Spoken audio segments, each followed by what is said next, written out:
né, verso 10. Então, ou seja, essa batalha, essa derrota de Satanás, essa queda dele, que foi precipitada na terra, aconteceu quando? Aconteceu depois que o Messias subiu aos céus. Okay? Foi o momento que ele foi julgado, acabou a razão dele, então ele perdeu. Foi isso que aconteceu.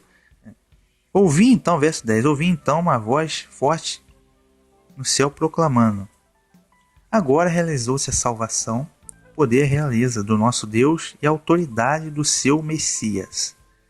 Porque foi expulso o acusador dos nossos irmãos, Satanás, né? Aquele que os acusava dia e noite diante do nosso Deus. Realizou a salvação e o poder realiza nosso Deus e a autoridade do seu Messias. Porque foi expulso o acusador dos nossos irmãos, aquele que os acusava dia e noite diante do nosso Deus. Ou seja, é o que eu acabei de citar aqui no livro de Jó, né? O que Yahweh falou? Olha, você viu meu servo Jó, ele é justo, é reto. Aí vem já Satanás para acusar. Não, mas ele é justo mesmo, ele é justo porque você deu tudo para ele. Tira tudo que eu quero ver. Então o Eterno permitiu, decretou. Ó, você pode tirar tudo dele, mas a vida dele você não toca. Ok? Então, e é isso. O trabalho de Satanás é esse, né? É o que ele faz, acusar eu, você, todo mundo. Entendeu? É o trabalho dele. Então, quando diz que ele acusava, então, mas só que até então, ele não vou dizer que ele tinha razão, mas ele tinha ali, ele não estava julgado ainda, porque ele ofereceu para Eva, Eva pecou. Né?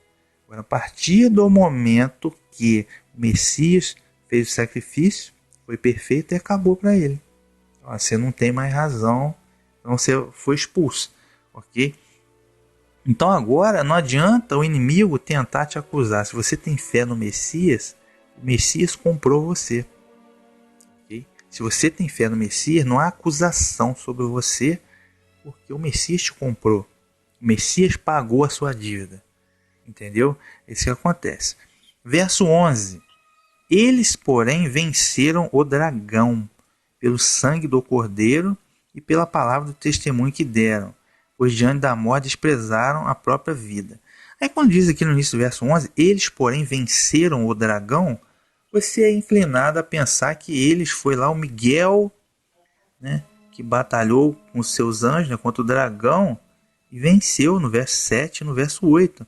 Mas não, porque né, eles venceram, não temeram a morte, né? Então não foi o Miguel, né? Porque Miguel é um ser espiritual, mas quando dizem que eles, porém, venceram o dragão, eles, pronome eles, a princípio vai se aplicar ao sujeito mais próximo, né? No caso aqui, o verso 11, nossos irmãos, né? Nossos irmãos, penso que seja. Então, eles, porém, venceram o dragão pelo sangue do cordeiro, penso que sejam os nossos irmãos, né? Estavam sendo acusados aí, né? Pelo Satã. Né? Eles, porém, venceram o dragão pelo sangue do cordeiro, ou seja, pela fé no Messias, né? No sangue do cordeiro para a remissão de seus pecados, certo? E pela palavra do testemunho que deram, ou seja, são pessoas que testemunharam, né? No caso aqui está se referindo a seres humanos, testemunharam que o Messias e a Ruxa é o cordeiro, o Messias, né, o Cordeiro de Deus que veio trazer a salvação. Pois diante da morte desprezaram a própria vida. Então esse parte final aqui nos indica o martírio, né, de pessoas que foram martirizadas ou que não temeram o martírio, né, ou que foram perseguidas, mas que diante dessa situação não tiveram medo da morte, okay? Desprezaram a própria vida para poder dar testemunho. Yahushua é o Messias, é o Filho de Deus, o Cordeiro, né? Ou seja, melhor perder a vida do que perder a salvação, certo? Então, deixa-me ver aqui que essa voz forte do céu proclamando possivelmente dos que habitam no céu, né? Os anjos, né? Que jubilaram pela expulsão de Satanás, né? Foi expulso do céu. Então o acusador já não estava mais ali no meio deles. Então deixa eu ver aqui, ó. Então, só que no verso 11, me parece que eles, porém, venceram o dragão pelo sangue do cordeiro, pela fé, né, e pela palavra do testemunho que deram, né? Me parece estar falando de humanos, né?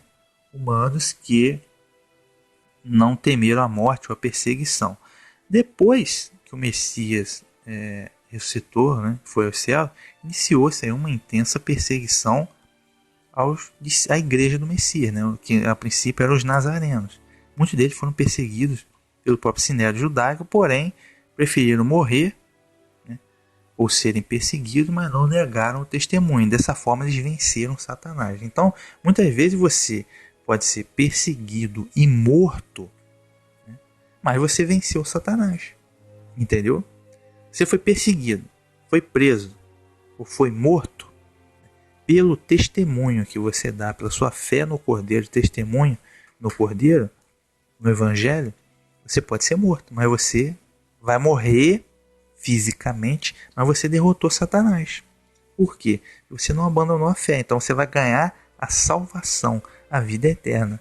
É melhor do que você negar o Messias, negar a fé, ter um prolongamento de vida terrena, mas você vai perder a salvação, você vai para o lago de fogo e você negou, né, a salvação. Porque você negou o Messias. Entendeu? Então, vencer Satanás não significa que você vai ter uma vidinha fácil e confortável. Não. Vai ser perseguido, inevitavelmente. Se você for morto, você morreu, mas você venceu na morte, porque você vai ressuscitar para a vida eterna, igual o Messias. Ele morreu, sofreu muito e morreu, mas morreu sem pecado, ele ressuscitou para a vida eterna. Então ele venceu. Okay?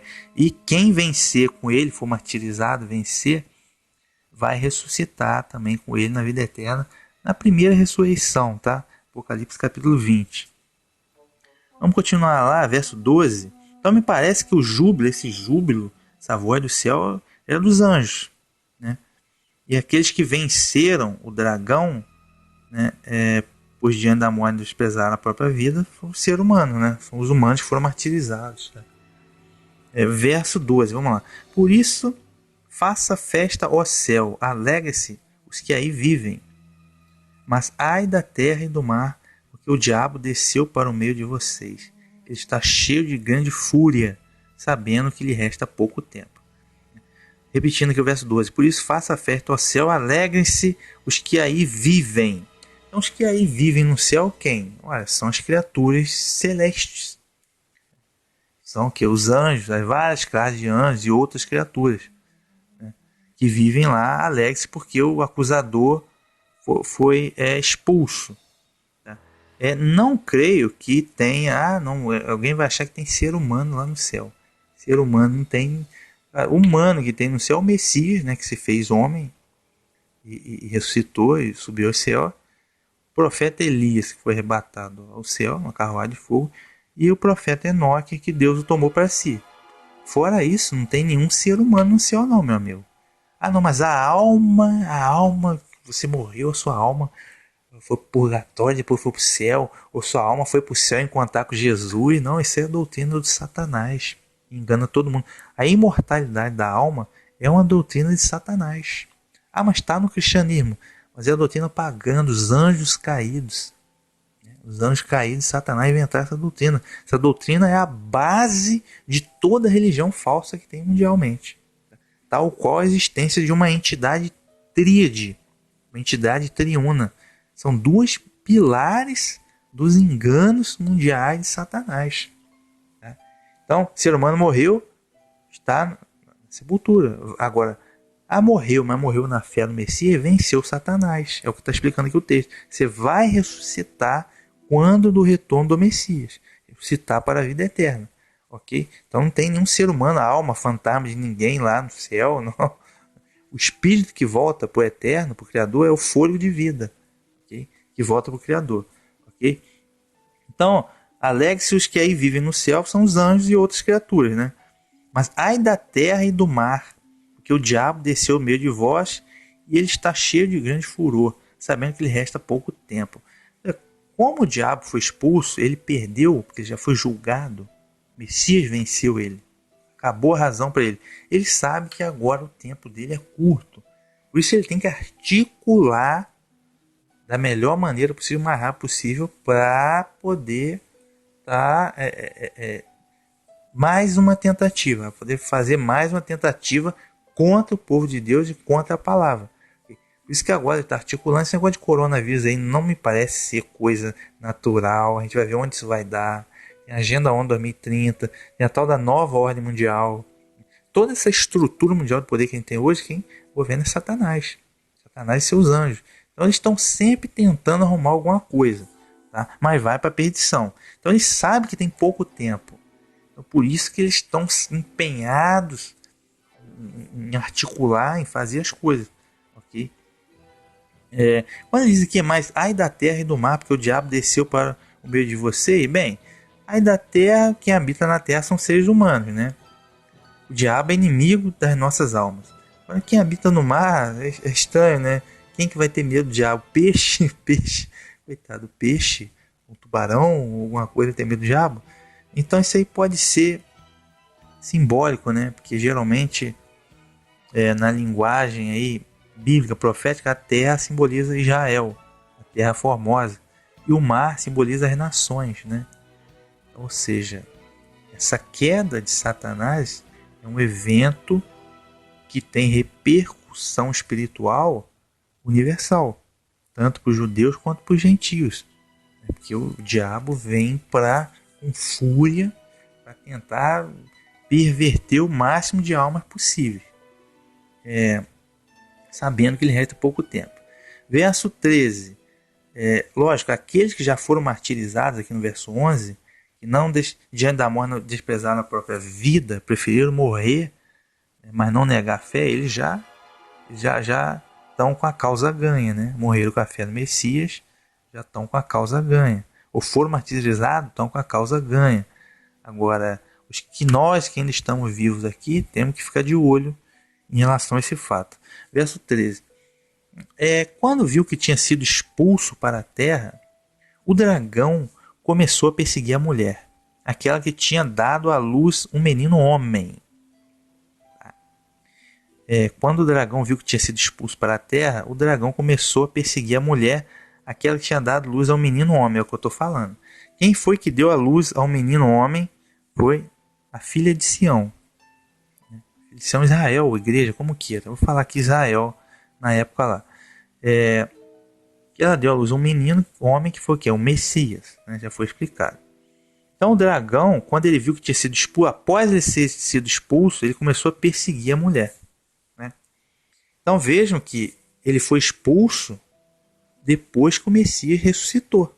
Ressuscitou e subiu aos céus. Aí que teve a batalha, que ele foi julgado, teve a batalha, ele perdeu e foi expulso. Agora expulso, ele viu que foi expulso cheio de ira, aí ele começou a perseguir a mulher que deu a luz ao menino. No caso, Israel, igreja, ou como que era, congregação, ele começou a perseguir. E foi o que aconteceu. Porque logo depois que o Messias subiu aos céus, começou uma intensa perseguição contra a igreja dos nazarenos. Né? Essa perseguição foi dada pelos próprios judeus lá do Sinédrio. Dentre eles até estava o apóstolo Paulo, né? Shaul, né? Inicialmente perseguindo, muitos foram mortos, outros foram para a prisão. Estevão foi apedrejado. Né? O próprio rei Herodes mandou matar Tiago. E por aí vai. Então ali já começou ali mesmo. Dentro de Israel mesmo já começou a grande perseguição. E quem que estava orquestrando essa perseguição? Satã, o dragão. Porque ele já queria ali no começo já destruir a igreja do Messias. Ok? Sendo que Israel verdadeiro foi quem aceitou a fé do Messias. Os demais eram, tipo assim, enfim, sinagoga de Satanás, né? Vamos dizer assim. Mas, verso 14. Mas a mulher recebeu as duas asas da grande águia e voou para o deserto, para um lugar bem longe da serpente. Voou para o deserto, né? Bem longe da serpente. Isso aí eu já expliquei, né, aqui no verso 6. Ela foi para o deserto. Vamos entender aqui o seguinte. A mulher, no caso o Israel celestial, a igreja, né, recebeu duas asas da grande águia. Quem é essa grande águia? Precisa entender bem quem que é essa grande águia. Vou lá no livro do Êxodo, capítulo 19. Olha, Êxodo 19, verso 4, diz assim, ó: Vós tendes visto o que eu fiz aos egípcios, como vos levei sobre as asas de águias e vos trouxe a mim. Vós tendes visto o que eu fiz aos egípcios e como os levei sobre as asas de águias e vos trouxe a mim. Então é aquela mesma história. O povo hebreu foi liberto da escravidão do Egito, foi levado para o deserto. E quem fez esse milagre, todos esses sinais com todo o poderio, foi o Altíssimo, Yahweh, né? Então ele fez isso como vos levei sobre asas de águias. Ok? Então foi a providência do Eterno que fez isso. Da mesma forma aqui, quando a mulher foge para o deserto, que a mulher é libertar pela fé no Messias, a mulher, né, o povo, a congregação, a igreja foi libertada da escravidão do pecado e foi levada em liberdade para o deserto. Isso é dito espiritualmente, com as asas da águia. Isto é, a águia, assim, a providência do próprio Eterno. Vamos dar mais uma olhadinha aqui. Salmo 61, verso 4. Salmo 61, verso 4 diz assim: Habitarei no teu tabernáculo para sempre, abrigar-me-ei no oculto das tuas asas. O salmista Davi aqui, ó, abrigar-me-ei no oculto das suas asas, ok? Sobre a proteção do Eterno. Habitarei no teu tabernáculo para sempre. Quando o povo de Israel estava lá com Moisés lá no deserto, eles fizeram um tabernáculo. De igual modo, hoje nós temos um tabernáculo, nosso tabernáculo celestial. Okay? Então nós temos acesso ao tabernáculo celestial pela fé no Messias, né? O Eterno, como águias de asa, que vai nos dar o abrigo, né, espiritual, ok? Para a gente se manter no caminho da salvação. Okay? Então essas asas de águia é a providência do próprio Eterno, ok? Simboliza a providência do próprio Eterno. Então, ou seja, foi para o deserto, para um lugar bem longe da serpente. De modo que, bem longe da serpente, no sentido de que as pessoas se mantessem na verdadeira adoração, na verdadeira fé, para não perder a salvação. Aí muita gente aí do Apocalipse, o Apocalipse lá que ensinou lá na novela Record, que ensina lá nas igrejas evangélicas, diz que não, isso aqui vai acontecer lá no futuro, e aí depois que o anticristo vai perseguir o que sobrar aí, o pessoal da igreja vai ter sido arrebatado já, o pessoal que aderir à fé, os judeus messiânicos vão ser perseguidos e vão para o deserto, né? Quando a besta invadir Jerusalém, igual deu na novela, eles vão para o deserto, aí vai ser o deserto lá da Jordânia, tem um deserto que eles vão refugiar lá, nada disso, tudo balela, a interpretação literal é para amador, é para quem tem preguiça de pensar. É a forma mais fácil de se interpretar de forma literal. Não exige esforço nenhum. Tudo balela de falso profeta. Tá? Sinceramente.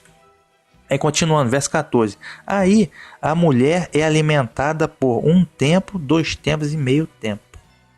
No deserto, a mulher é alimentada por 1 tempo, 2 tempos, meio tempo. 1 tempo, 1 ano.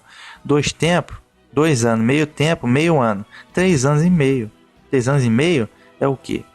42 meses. Que é o quê? 1260 dias. Então, esse 1 tempo, tempos e meio tempo do verso 14 é o mesmo 1260 anos do verso 6 do Apocalipse 12, que é o mesmo daqui o Apocalipse 11, verso 3, é que as duas testemunhas profetizaram durante 1260 dias. É o mesmo período do ano 538, tá? Até o ano 1798. Okay? Então, nesse período, a verdadeira adoração ficou meio que escondida, camuflada, porque quem mandava era o papismo medieval, okay? E os seus dogmas e a Inquisição, tá? Mas a verdadeira adoração e a palavra foi preservada nesse período, okay? Graças às asas da grande águia, né? Graças à providência do Eterno. Então, a verdadeira adoração foi alimentada ali no momento complicado, ali nesse deserto, mas ela sobreviveu. O deserto é transitório, né? Depois do deserto vem a terra prometida. A gente está caminhando para a terra prometida espiritual, que é a salvação. O reino de 1000 anos, o novo céu, a nova terra. Ok? Para entrar nesse descanso. Entendeu? Deserto é provisório. Vamos lá, continuando aqui. E esse tempos e meio tempo é o mesmo que está aqui da besta, Apocalipse 3, verso 5. Para agir durante 42 meses. É o mesmo período. É o mesmo período do ano 538 ao ano 1798. Isso já aconteceu. Essa profecia foi cumprida. O que não quer dizer que a gente pode ficar sossegado. Por quê? A chaga mortal da besta, lógico, todo mundo sabe quem empoderou a besta, quem empodera a besta é o Satã, o dragão.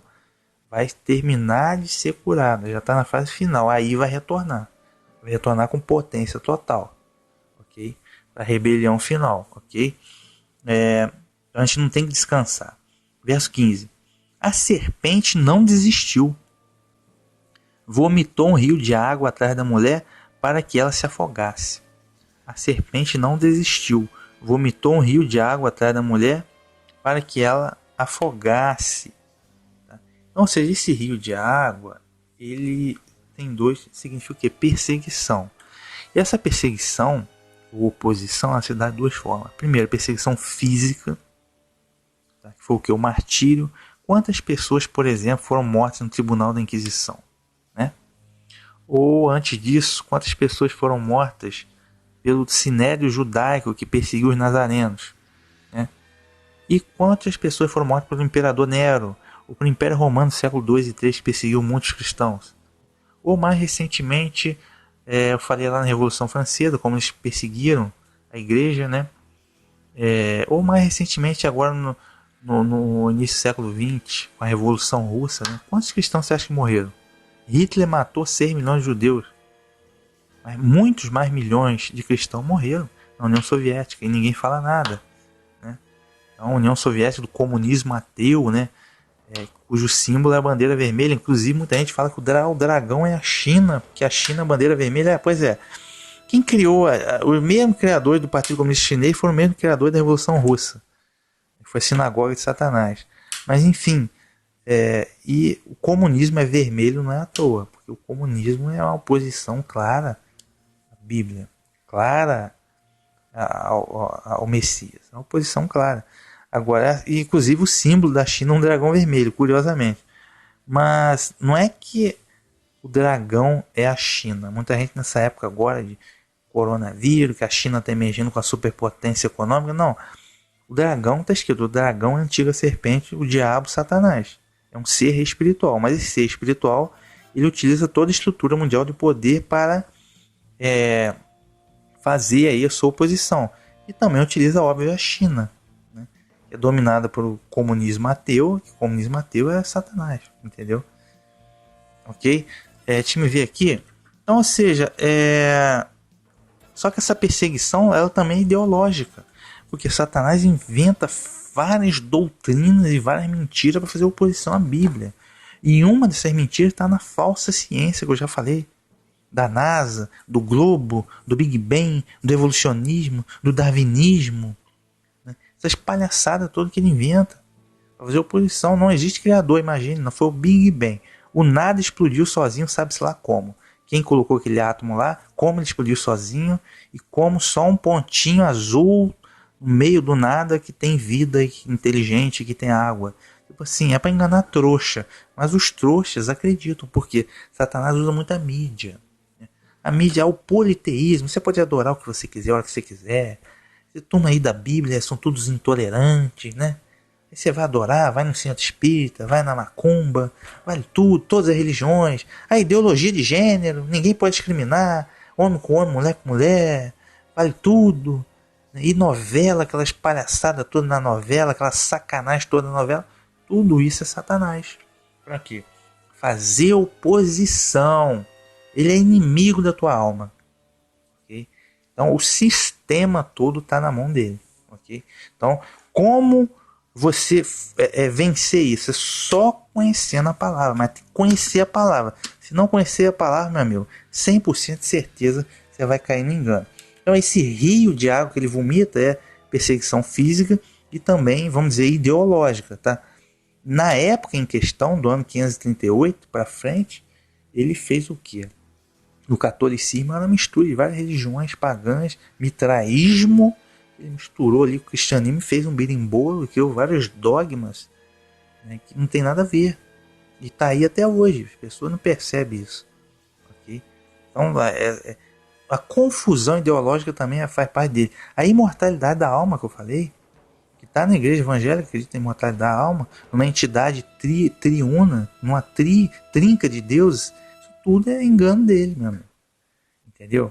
Então tem que conhecer a palavra. Mas, verso 16.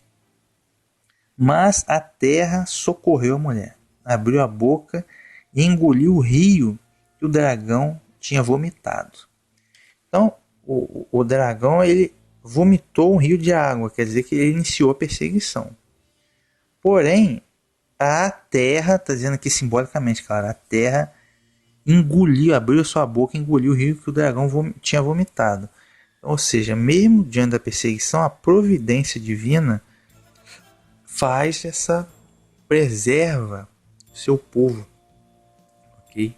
Ou seja, draga essa corrente de água que o inimigo mandou. Só para a gente entender melhor essa questão aí das águas, vamos dar uma olhadinha aqui no Salmo aqui, 55, verso 15. Antes disso, eu vou no Isaías 59, verso 19 a 21, diz assim, ó. Então temerão o nome de Yahweh desde o poente e a sua glória desde o nascente do sol. Vindo o inimigo como uma corrente de águas, o Espírito do Senhor, o Espírito de Yahweh, né, arvorará contra ele a sua bandeira. Então, e vindo o inimigo como uma corrente de águas, o Espírito de Yahweh arvorará contra ele a sua bandeira. Então, vindo o inimigo como uma corrente de águas, é o inimigo do povo de Deus. Você entende isso? Tá? Que é semelhante à corrente de água que o diabo vomitou. Né? O Espírito arvorará contra ele sua bandeira. Arvorará sua bandeira o quê? É bandeira de guerra, né? Os exércitos que arvoravam suas bandeiras, né? Para se congregar para a batalha. Só que essa batalha é espiritual. Então, está dizendo aqui que o Espírito do Eterno arvorará sua bandeira. Por quê? Essa batalha, antes de ser terrena, ela é espiritual. Então, você não vai conseguir vencer o Satanás com a força física. Okay? Você tem que vencer espiritualmente. Então, muitas vezes você vai morrer, mas você vai vencer. Porque você morreu na fé e herdou a salvação. Okay? Então, percebam que o inimigo vem e lança a corrente de água, a perseguição contra você. Né? É igual o caso do Gangstalk, né? Quem é vítima de Gangstalk, como eu, sabe muito bem disso. O inimigo vem com toda a artimanha, tecnologia, difamação, vem com tudo para cima de você. Toda a artimanha. Só que aí você tem que saber que isso é uma batalha espiritual. Isso é, antes de tudo, uma batalha espiritual. Então vem a corrente de água, mas o Espírito, né, do Eterno arvorará contra os inimigos do seu povo. E contra os inimigos da sua palavra arvorará a bandeira. Guerra espiritual, é o que quer dizer. Ok? A gente me vê aqui, ó, verso 21, interessante. Quanto a mim, este é o meu concerto que farei com eles, né? Com o seu povo. O meu Espírito que está sobre ti, as minhas palavras que eu pus na tua boca, que não se desviarão da tua boca, nem da boca da tua posteridade, nem da boca da posteridade da tua posteridade, diz o Senhor. Ele está dizendo, prometendo que vai colocar as palavras dele, no caso aqui, a Torá, na boca do seu povo. Ok? Então, percebam que esse conceito aqui de boca, né? Boca, palavra, palavra. Quando a terra abre a sua boca, né? A gente entende que o Espírito arvorará a sua bandeira, quer dizer que isso é uma guerra espiritual. E você vence essa guerra espiritual com a palavra do Eterno. Você conhecer a palavra do Eterno. Se a palavra do Eterno estiver na tua boca, e mais do que isso, a gente está na nova aliança, no Messias. Essa palavra tem que ser escrita no teu coração. A gente vive no Espírito agora. Tem que estar no teu coração e na tua boca. Então, entendeu? Esse é o segredo para a gente vencer, da vitória nessa batalha que é espiritual, entendeu? Então percebam, vamos começar a entender o conceito, o que é essa terra abrindo a boca. A gente me vê aqui, eu vou lá no Números, capítulo 16.